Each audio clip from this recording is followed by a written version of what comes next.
Welcome po muli sa Philippine Weather Trivia. Again, para po sa mga bago sa channel na to, ako nga po muli si Alvin Pura, isang meteorologist at ang inyong weather tito. Ngayon, balikan na natin itong bagyong Wilma na napakabagal pong kumikilos. Ito po ay huling namataan ng Pag-asa sa layong around 170 kilometers east o silangang bahagi ng Borongan Eastern Samar. Nandito po yung gitna or center niyan. Pero again, yan po yung ating basis lamang kung nasaan yung reference point natin dito po para sa bagyong Wilma.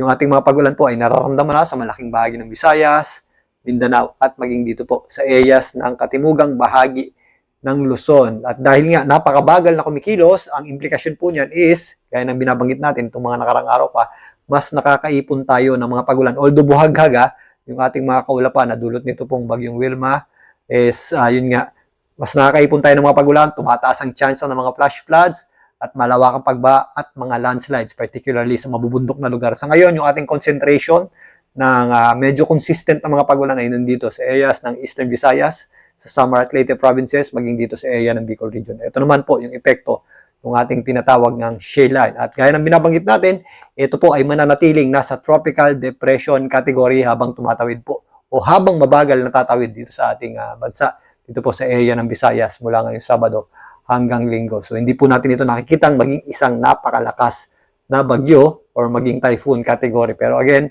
yan po ay magdadala po ng malawakang pag-ulan kasama po yung epekto ng ating tinatawag na shale line sa malaking bahagi ng ating bansa.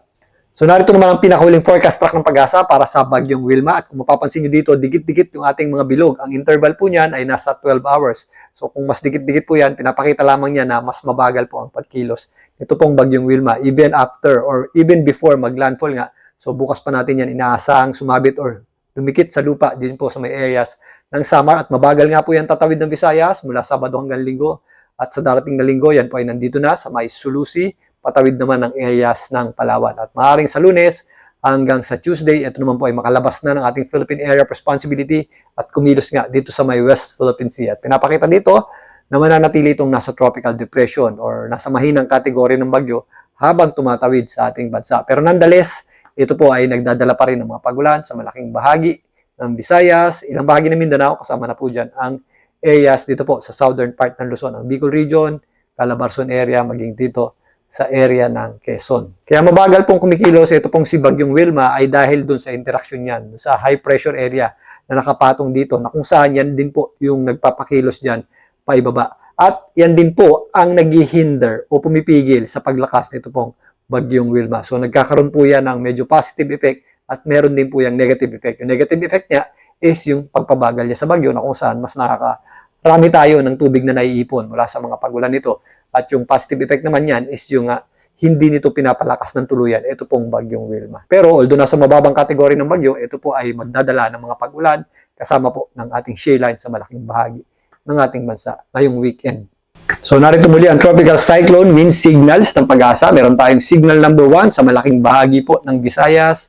Nag-extend pa yan sa Western Visayas, sa isla ng Panay at Negros, ang malaking bahagi ng Central Visayas, maging dito sa northeastern portion ng Mindanao, ang Surigao del Norte, kasama po dyan ang Dinagat at Siargao Islands, kasama na rin po dyan ang malaking bahagi ng Eastern Visayas, at ang Sorsogon area, kasama na po dyan ang area nga ng Masbate. Again, kaya natin binabanggit ito dahil nga maaantala yung ating pagbiyahe, lalong-lalo na ngayong weekend. Dahil kapag may nakataas tayong tropical cyclone wind signal, number 1, bawal pong pumalaot yung ating mga sasakyan pangdagat.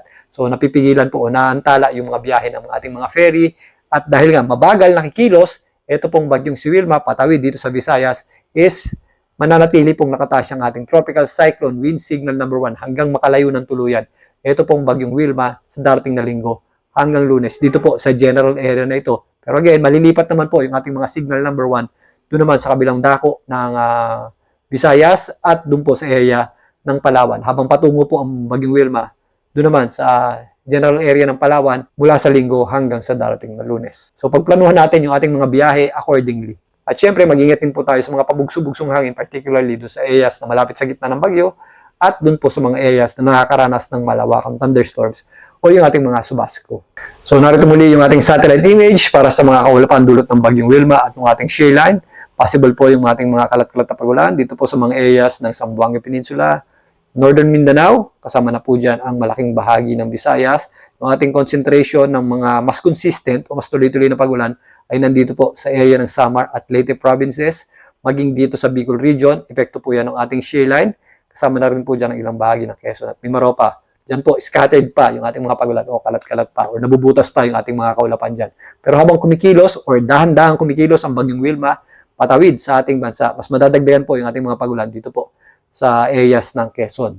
So ito po ay para bukas. Kung mapapansin nyo, nalipat na yung ating concentration ng mga mas consistent o mas malalakas na pagulan dito po sa areas ng Bicol Region, Quezon at Isla ng Panay. Pero meron pa rin po tayong mga posibleng pagulan sa malaking bahagi ng Central Visayas, kasama po dyan ng Cebu at Bohol, maging dito sa natitirang bahagi ng Eastern Visayas. Ito po ay para bukas, Sabado. Samantalang yung ating shear line nga ang nagpapaulan dito sa mga general area na medyo malayo sa mismong bagyo. At ito pong area sa Northern Luzon, ang eastern section nito ay apektado naman ng ating amihan o northeast monsoon. Kasabay po ng pagkilos ng bagyong Wilma, mas lilipat din po yung ating mga pagulan dito naman sa areas ng Mindoro at Palawan. So yan po ay sa darating na linggo, although mas scattered o kalat-kalat yung ating mga kaulapan, mas mataas na po ang ating tsansa ng pagulan sa Western Visayas, Mimaropa, Bicol Region at areas po ng Calabarzon. Dito sa Metro Manila, mas tataas din po ng bahagya yung ating tsansa ng pagulan mula linggo papunta ng Lunes at possible po yung ating mga kalat-kalat nga na pagulan. Samantalang ito pong mga areas ng eastern section ng Central Luzon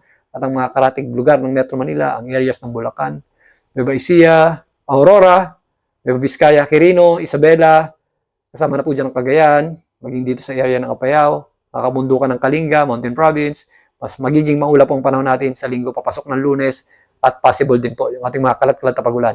So, epekto na po yan ng shear line habang tumatawid ang bagyong Wilma dito naman sa areas ng Visayas papunta ng Palawan. Sa Lunes, significantly mababawasan na po yung ating mga pagulan sa malaking bahagi ng ating bansa. Yung ating concentration ng mga pagulan na dulot ng bagyong Wilma ay nandito na lamang sa areas ng Palawan at ilang bahagi ng Mindoro. Pero yung ating shear line ay magpapaulan naman dito sa northeastern portion ng Luzon. Kasama po dyan ang Apayao, ilang bahagi ng Abra, extreme northern Luzon, Isabela, Cagayan, maging dito sa mga kabundukan ng Cordillera. Kasama na po dyan ang ilang bahagi ng Aurora. So yan muna pagtalakay natin dito sa bagyong Wilma at balikan natin yan bukas. Again, although buhagag po yung kanyang mga kaulapan dahil mabagal po itong kilos, possible pa rin po yung makaipon ng tubig ulan na posibleng magdulot ng malawakang pagbaha at mga malawakang flash floods and landslides. So mag-ingat at maganda po tayo dyan. At ugaliin po mag-check ng heavy rainfall warning advisory ng Pag-asa para sa specific at actual na dami ng ulan sa inyong lugar. Muli ito po inyong Weather Tito para sa Philippine Weather Trivia.